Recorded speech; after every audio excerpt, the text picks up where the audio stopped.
Alright, welcome to MTG Pro Tutor. If you have drafted Born of the Gods less than 10 times, or consistently lose your first round in the draft, then this is the place for you.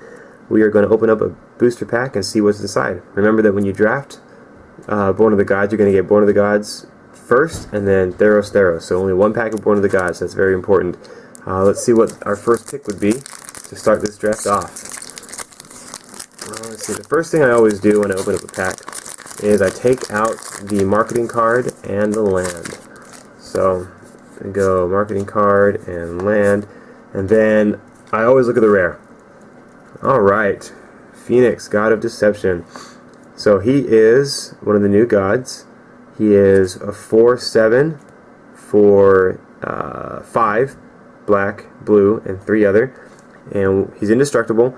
And what happens is as soon as you get to 7 devotion, as soon as you have 7 mana symbols of black and blue, he becomes a creature.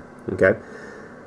But before he becomes a creature, he says that creatures you control have tap. Target player puts the top X cards of his or her library into his or her graveyard, where X is the creature's toughness. That is amazing, because then when he becomes a creature, he can do it himself for 7. So at the pre-release, I got milled by this guy twice. 2 different people had him, and they destroyed me. In Limited, he's very strong. You only have a 40-card deck in Limited, and so he can really lay waste, because at the end of your opponent's turn, you can just tap all your creatures and mill them, and then untap your creatures on your turn, and you have them ready to attack or defend or whatever you may want. So if you were to go down this route, it would be beneficial to get high defense creatures. So you'll be looking at walls, or your goal would be to kind of stall the game, right? Control. So you're kind of going blue-black control. You're not going to win with creatures. You're going to sit back with big toughness creatures, block your opponent, try and remove some spells, get some black removal, counter some things, get Phoenix online, and then just mill your opponent to death. He's really good in Limited, so as of right now, he'd be my first pick. So the next thing I want to do, I try to put the cards, I put the colors next to each other. I don't always do this, but the reason why I'm doing this now is because I want you to understand that in draft, you are going to get the 1st and the 9th card out of this pack, right? And so by just kind of making a mental note of what's in here, Wooberg, let's do that. You want to make a mental note of the cards that are the colors that are here, so that when you get the cards back, you can kind of see what the draft is looking like. We have 2 white, 1, 2, 3, 4 blue, 2 black, 2 red, and 3 green. So again, what's going to happen? You're going to pick 1 card, and then 1, 2, 3, 4, 5, 6, 7 other people are going to pick. So when you get this back, there's going to be 6 cards left. So you're going to get, when you get these 6 cards back, take a look at the colors, see what's left.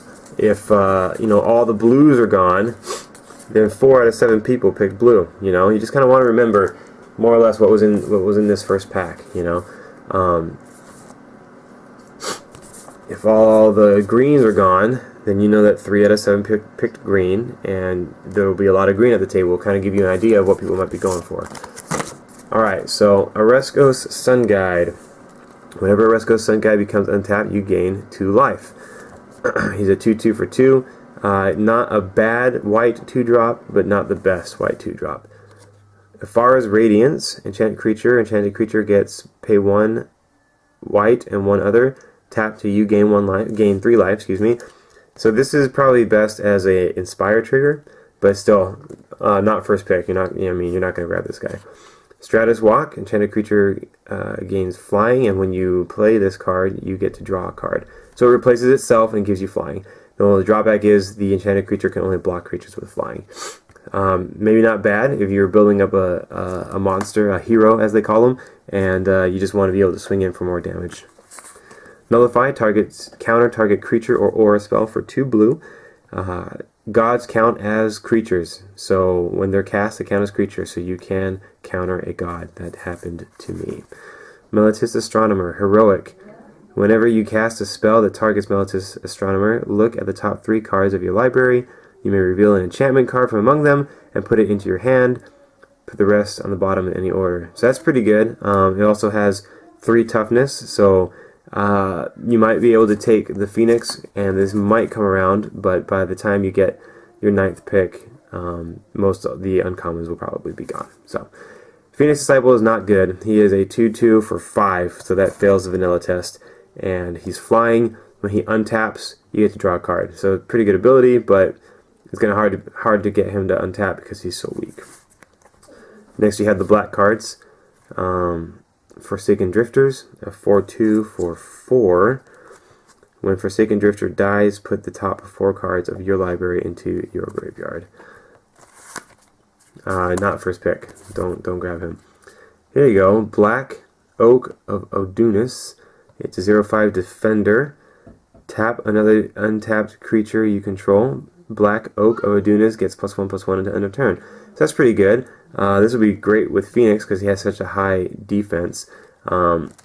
Unfortunately, it's uncommon, so it might not go around the table. There's only 2 black cards in this pack. It would be nice to see him again, but you probably won't. I still would not take him first pick. If Phoenix wasn't here, I don't think I would take him first pick. Let's see. The Faragax Giant is a 3/3 for 5, so that's not good. Tribute 2. So he can be a 5/5 if your opponent pays a tribute. If not, then what's going to happen is your opponent will take 5 damage. So that's pretty good, but your opponent will always choose the worst thing for you, right? So if he has removal or an easy way to block this guy, then he'll give you the 5/5 and not really care. And then just remove your giant. If he doesn't have any creatures but has a lot of life, then he'll take the 5 damage.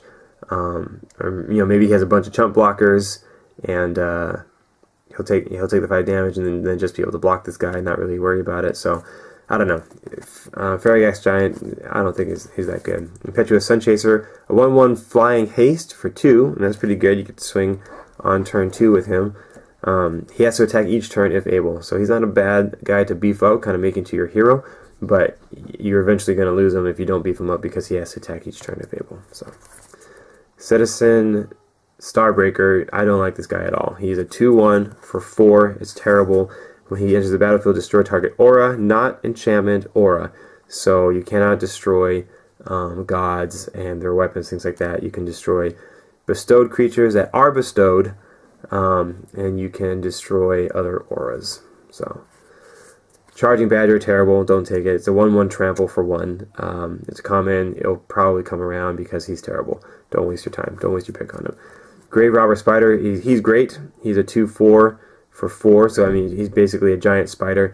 He has reach, and he has a little bit of utility in that later on in the game, if you need a place to dump your mana, you can pay 4 to give him +X/+X, where X is the number of creature cards in your graveyard. So activate this ability only once each turn. So pretty good. Out of this pack, I would take Phoenix, especially in limited. He is amazing. He just brings down the beating. You would again. So at this point, you take him first, and you're looking for black, blue cards. You're looking for removal. You're looking for counters, and you're looking for creatures with high toughness, like this tree guy, this zombie tree folk. That would be perfect. So anyway, so take Phoenix. Make a note of what's in here. 2 white, 4 blue, 2 black, 2 red, and 3 green. I would just shuffle it up so not all nice and orderly for your opponent. Don't make it too easy for him to figure out what you're taking, and then pass it to the left. So there you have it. Phoenix, God of Deception, would be our first pick from this pack. So thanks for joining me today. Hope you learned something. Leave your comments below and let me know what you would pick first. Is Phoenix your first pick in this pack, or does something else catch your eye? Thanks so much, and we'll see you in the next pack.